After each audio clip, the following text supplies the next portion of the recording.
টুঙ্গিপাড়ায় জন্মেছিল সাহসী এক ছেলে। ভালোবেসে ডাকত তাকে বঙ্গবন্ধু বলে। বঙ্গবন্ধু শেখ মুজিবুর জাতির পিতা তিনি। তার ভয়ে কাঁপত ওই শয়তান পাকিস্তানি। বঙ্গবন্ধু সবার প্রিয়, দেশের কাণ্ডারি। চেষ্টা করেন কি করে সোনার বাংলা গড়ি।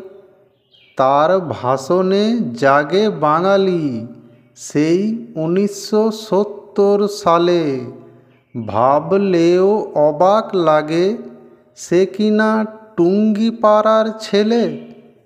তার এত দয়া এত মায়া, শেষ হবে না কথা। তার নেতৃত্বে এই বাংলা পাই যে স্বাধীনতা।